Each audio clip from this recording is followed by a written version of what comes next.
Making of a Nation, a program in special English.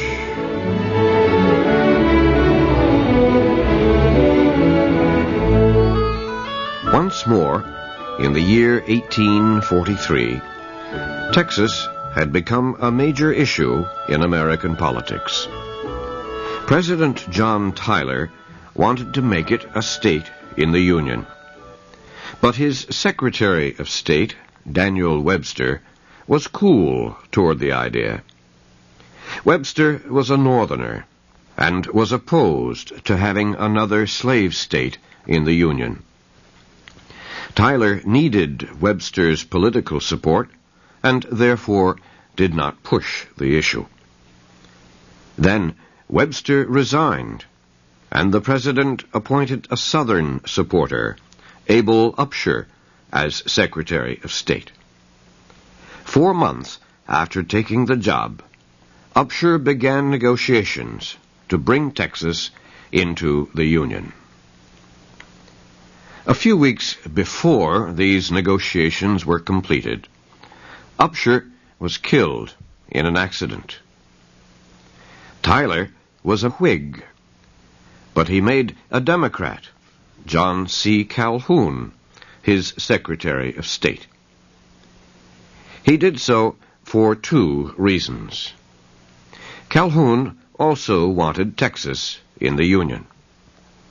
And Tyler, although he was a Whig, hoped that Calhoun might be able to get him nominated in 1844 as the presidential candidate of the Democratic Party. Calhoun completed the talks that Upshur had begun, and the treaty with Texas was signed April 12, 1844. A few days later, a letter from Calhoun to the British minister in Washington was made public. The letter was Calhoun's answer to a British note, saying that Britain wished to end slavery wherever it existed. Calhoun defended slavery in the American South. He said that what was called slavery was really a political institution necessary for the peace, safety, and economic strength of those states where it existed. Calhoun said that statehood for Texas was necessary to the peace and security of the United States. He said that ending slavery in Texas would be a danger to the American South and to the Union itself. Calhoun made it seem that the United States wanted Texas not because of some great national interest, but only to protect slavery in the South. The letter created great opposition to Texas statehood in the North. People called on their senators to vote against the acceptance of Texas. President Tyler sent the treaty with Texas to the Senate on April 22, 1844. This was just 9 days before the Whig Party opened its national convention in Baltimore. Everybody was sure that the Whigs would choose Senator Henry Clay as their presidential candidate. Clay had been working hard for the nomination for more than 2 years. The Democrats were to hold their convention a month later. Former President Martin Van Buren was the choice of most Democrats. Both Clay and Van Buren opposed statehood for Texas. Clay said it would lead to war with Mexico. Van Buren agreed. As expected, Clay was chosen as the Whig Party's candidate for president. But Van Buren was given a surprise. The Democrats adopted a rule that their candidate must receive at least 2/3 of the votes, 177 of the 266 delegates to the convention. Van Buren won a majority of the votes, 146. But that was not enough. The convention voted again. But Van Buren still fell short of the necessary 2/3. The delegates voted again and again without giving Van Buren the number he needed. After a time, Van Buren began to lose votes. None of the names nominated seemed able to win the necessary 2/3. At last, another name was proposed, James K. Polk. Polk was at one time governor of Tennessee and Speaker of the House of Representatives. He was a supporter of statehood for Texas. The convention delegates voted for the 8th time. Polk got only 44 votes. Then they voted again. This time, Polk received all 266 votes. Senator Silas Wright of New York was chosen as candidate for the vice presidency. But he refused to accept because he did not support making Texas a state. The Democrats then chose Senator George Dallas of Pennsylvania. Two other parties offered candidates in the 1844 elections. President Tyler formed a party of his supporters and government workers. They met and nominated him for president. A fourth group, the Liberty Party, was organized by Northeastern abolitionists after the Democratic and Whig parties refused to oppose slavery. Representatives from 6 states met at Albany, New York. They chose James Birney for president. Texas was the chief issue of the 1844 campaign. President Tyler had sent the treaty with Texas to the Senate for approval. The Senate received it just 1 week after the Democratic Convention. Those senators who had supported Martin Van Buren were still bitter over the party's failure to nominate him as its candidate. They joined with the Whigs to defeat the treaty, 35-16. Tyler still hoped to get statehood for Texas. James K. Polk, the Democratic candidate, also campaigned on promises to get Texas for the United States. The Whig candidate, Henry Clay, at first opposed statehood for Texas. But this position began to cost him support in the South. Then he said statehood might be possible if most of the people wanted it.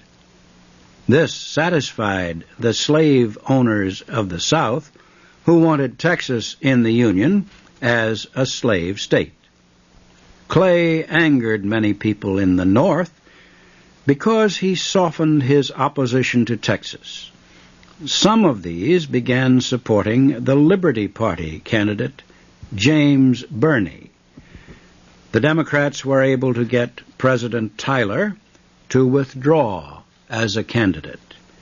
They told him that he would take votes from the Democrats and might make Clay president. Wild campaign charges were made against both Polk and Clay. Clay was called a gambler, a duelist, a man of dishonest deals. Stories were told about Clay's use of strong language and his love of card games. Whig newspapers reported that a traveler saw a group of slaves being sold in Tennessee.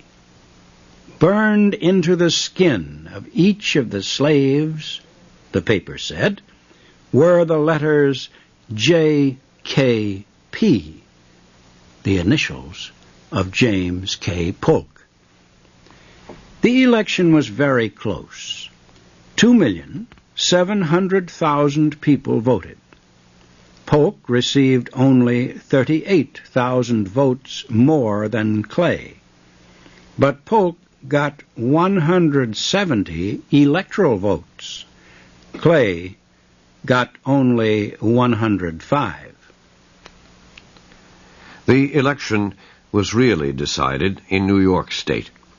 Clay lost the state's 36 electoral votes, but he did so by just 5,100 votes. He might have won the state had not James Birney received more than 15,000 votes in New York. President Tyler believed Polk's victory showed that the American people wanted statehood for Texas.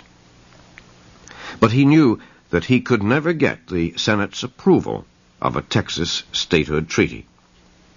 It would take 2/3 of the Senate vote to do so. So, Tyler proposed other action to make Texas a state. When Congress met in December, he proposed that Texas be given statehood through a joint resolution by both the House and Senate. Such a resolution needed only a simple majority for approval. A resolution calling for the annexation of Texas was passed by the House in January 1845 and by the Senate on February 27th. Tyler signed the bill on March 1st, just 3 days before he stepped down as president. The resolution invited Texas to join the Union as a state. It gave Texas the right to split itself into as many as 4 more states when its population was large enough. Texas could keep its public lands, but it had to pay its own debts. And Texas could enter the Union as a slave state. The Mexican minister to Washington protested the resolution. He called it an act of aggression against his country. He demanded his passport and returned to Mexico. Britain and France tried to prevent Texas from becoming a state. They got Mexico to agree to recognize Texas independence, but only if Texas would not join the United States. Texas thus had 2 choices. It could become a state in the United States, or it could continue as a republic, with its independence recognized by Mexico. The Texas Congress chose statehood. President Polk looked even farther to the west for more new territory. That will be our story in the next program of The Making of a Nation.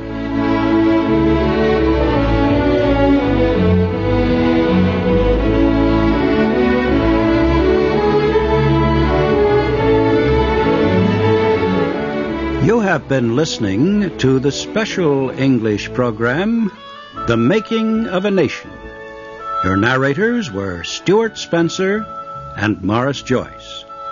Our program was written by Frank Beardsley.